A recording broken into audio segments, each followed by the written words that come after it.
specifically geared for criminals for access for $300. So it's not super, super expensive. We're talking about money that any enterprising criminal can afford.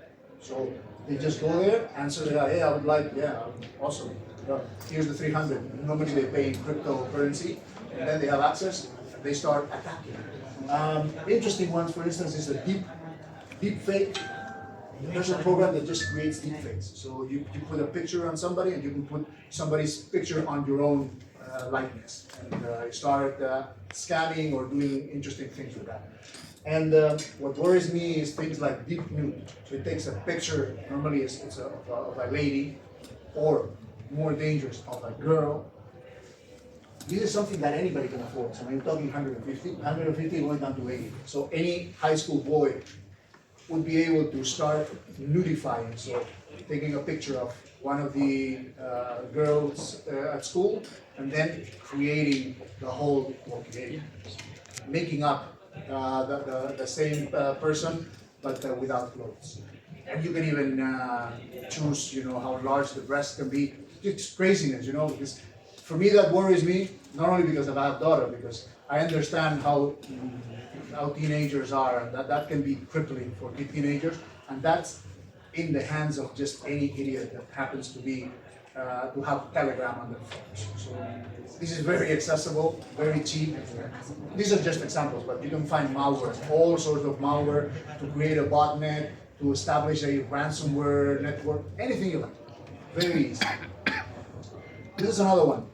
Other people who uses Telegram are also hacktivists. So these are politically motivated attackers, people who have a political agenda for whatever reason they want to attack somebody because they believe that that's worth it. And then they just go to Telegram, ask for volunteers, and they start attacking. This is an example of a takedown of the Hamas website. This is in the context of the Israel-Gaza conflict. And then this particular group called Indian Cyber Force, they just called the attack, and then on their Telegram, they announced, look, we just took down the Hamas website. Oh, yay, hooray for us. So it is a communication channel that not only regular criminals use, but other kinds of malicious actors do. Deepfakes. Again, deepfakes are like you take a picture and then you replace the face of that person for the target. This is, of course, this is not going to fool anybody. This is just an example, right? It's like you take somebody's face and you replace it. This is, for instance, an attempt of my face, but it's relatively easy. It's not very difficult, and there are programs that automate this. So you can put somebody's face and then use it for scanning, recently, somebody did a whole video of, supposedly, this was a whole deep fake, of the Binance CEO. Binance is one of the crypto exchanges, one of the bigger ones. So that person was supposed to be the CEO, was recommending a cryptocurrency. Hey guys, if you're interested in investing in cryptocurrency, this is a new cryptocurrency, it's coming out, it's gonna break it. It's insane, it's going to go up the roof. A lot of people invested, it was a fake cryptocurrency, so they took the money and they ran. But it gives like a facade of believability when you create a deep fake of somebody with some legitimacy, some special knowledge is recommending something. So that's an easy way of monetizing deep fake technology. So we've seen, for instance, this is what the criminals are actually doing. So I'm not thinking they could be doing it, they are doing KYC verification services. So KYC, it's a service, it's a mandate that banks and crypto exchanges have to do in order to avoid money laundering. They make sure that every customer is who they say they are. So for instance, if you are a criminal and you want to open a cryptocurrency account, they will ask you, Binance does this, Coinbase does this, and every bank should be doing this. They would ask you to take a picture of yourself with your ID, so that to make sure that you are who you say you are, and your ID that you're going to submit separately is also valid. Some go as far as taking a picture of your ID with yourself and today's newspaper to verify that I didn't do it 3 years ago. This is from today, I'm sending it to you to verify that this is for real. Now, Of course, the criminals are very interested in creating new cryptocurrency accounts because that enables money laundering. The normal thing would be for a bad guy to get a stolen passport, somebody's stolen passport scanned, and then they open a cryptocurrency account with that, right? How do you create a cryptocurrency account that Binance, for instance, is going to accept? Now, these people, this is a Telegram channel where this very team, they guarantee that Binance is going to take the picture that they're going to send you. So they deepfake a picture, so you send them a stolen ID, and they create a picture. This is a person that does not exist. This person does not exist. They have faked that, they have created the picture of that person that matches with a stolen ID. So that you send this picture to Binance, and they accept that as verification. And again, these people, for between $100 and $200, they guarantee that any criminal can open any a cryptocurrency account with Binance with a stolen ID, which is crazy. So this is happening already. This is not may happen. This is already happening. Deepfake services, again, it used to be the case that it was more made by hand. An artist would create a deepfake with Photoshop. Now we have deepfake automated programs. So this is one called deepfake AI. So this one produces a video, an MP4. So you take a video of yourself saying whatever, and then you pick somebody's picture, and then they overlay it on your face so that it's believable that that person is saying whatever you're saying. That's what they did with the Binance CEO. So it used to be the case that, oh, that's difficult, the technology is difficult. No, now it's not difficult. It's really affordable. We're talking about $60 for 1 month, which is pretty much what you need to create the first deepfakes. For $60, you can already start devising all of this scam that I just said about the Binance CEO. Relatively easy, very affordable, and it's an automated program. You don't need an artist to create manually your video. This is done automatically. This is a deep nude one. Deep nude, I just described. They tell you even custom size the private areas such as boob, aureola, nipple, pubic hair. I mean, as easy as that for as low as $150. So any school kid can take pictures of their classmates and start nudifying them. I find it worrying. I find this worrying, and this is already happening. So this is not possibilities that may or may not happen. This is already happening. So more deepfake services. Of course, we also have the artists creating it by hand. And it's not even very difficult. I mean, this is Melvin. Our friend Melvin here is showing his portfolio of deepfakes. This is an image for $10, which is very affordable.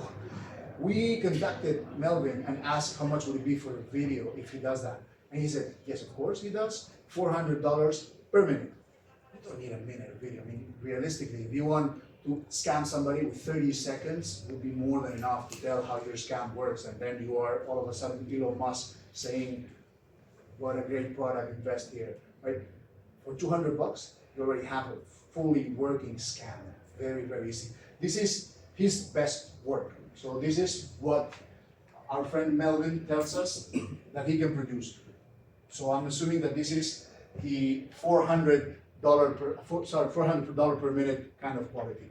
Just pretty decent. Now, I don't have the sound enabled, but in there it's singing. Originally the video was from The Rock, and Melvin put Elon Musk's likeness on top of it.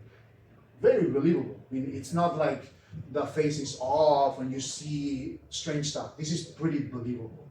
So this is worrying. Another thing that we have, I said, all sorts of malwares and scams and stuff. We have deepfakes, and we have, for me, this is great, access brokers. Access brokers are the equivalent of a cinema ticket. If you want to get into a company, pay the ticket, get in. They give you username and password. They use it just username. This is one such advertisement from one very high-profile university saying, "I have a web shell for a university. You want to get into the university? You give me the money and you get straight into the university for $950. This is a very high profile university. Now, we are seeing these kind of advertisements that get into whatever network in bulk. So there's, maybe the guy is selling 200 at a time, right? Where do you want it? You want a university in Argentina or you want a bank in the Philippines? We have them all, right? You pick one, they usually will give you a username and a password and a VPN. So you VPN straight in and then you're part of the network. And from there on, a hacker will just try to get in. But you already have the foot on the door. How crazy is that? The prices are super, super affordable. This is a sample. I masked the customers, but this is just bulk. You can see they're all over the place. UK, China, Germany, Portugal, Belgium. So if you're the criminal who wants to get in, you're a hacker that wants to install your ransomware into one of these networks, you can just pick whatever country you want to target. If you have something in the Philippines, or maybe the Philippines is too small a place. I want Australia. Go to Australia. Give me the listing. Very, very cheap. It works out about $10 for regular access. And if you have, some of them have already worked the access. They have worked their way in very well. So you have admin access. And for an admin access, you'd have higher prices, but up to $1,000, no more than $1,000. For $1,000, you can get into the company straight in, just like a cinema ticket. Come in, pay, get in. And then you can put your ransomware, which can net you millions, potentially. So we're seeing this in the other one. This is already happening. We also have stolen data markets. Stolen data markets are some sort of eBay's data. Whenever the bad guys install info stealers into the victims' machines, then they automatically get all of the username and passwords, all of the credentials of all of the websites that infected machine has, right? So if you were infected and you use Amazon and eBay, they automatically have your username and password for both of those sites. Now, those password repositories end up in some eBay lookalikes. They're not eBay, they're lookalikes. There are two main ones. This is one of them. I appreciate that it's super, super dark, but the way this works is you can search for anything, right? In this case, I searched for Spain, victims from Spain, and I think it was AliExpress. It was AliExpress.com. And they give you this, the whole log for the computer, for the infected victim. So then they tell you, see, in this case it says, it has here pet365, which is a pet inside. This one has a Google account. This one has a travelclub.es account. So if you look for the Philippines specifically, it will give you infected computers from the Philippines with all of the data that infected computer has in terms of username and passwords.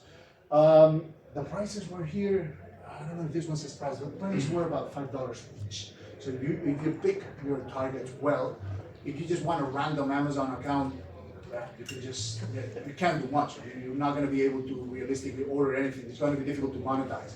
But if you have, for instance, a betting account, that account, if it has money in it, in that account, then you may potentially retrieve it, right? If you have a banking account, if you have credit cards, then that is a lot easier to monetize. And you can see that from your record. So if you start expanding what's inside each one of these records, you're not going to see the username and passwords, obviously, until you pay.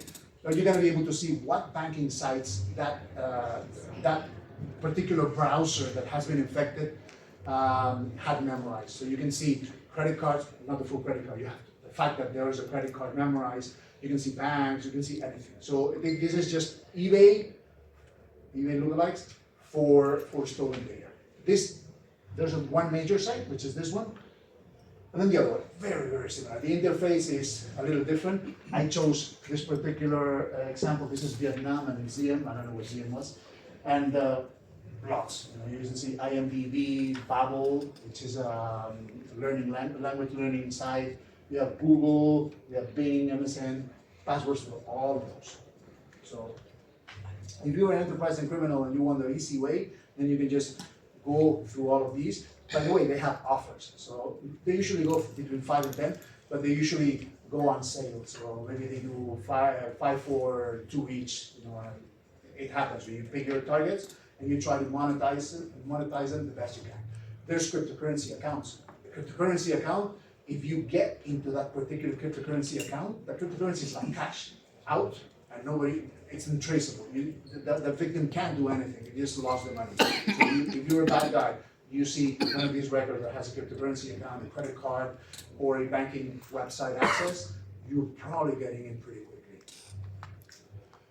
So, pretty easy. If you're a criminal nowadays, the community is such that it's very well built and it's very easy to make money online. So, there's a lot of possibilities. Now, it's up to the criminal to hook up with other criminals and get either the pieces to create an attack, or to once you have a successful attack and you got a lot of data, to monetize that data, to sell that data and make money out of it. So pretty quick, pretty easy, very worrying for all of us. Thanks.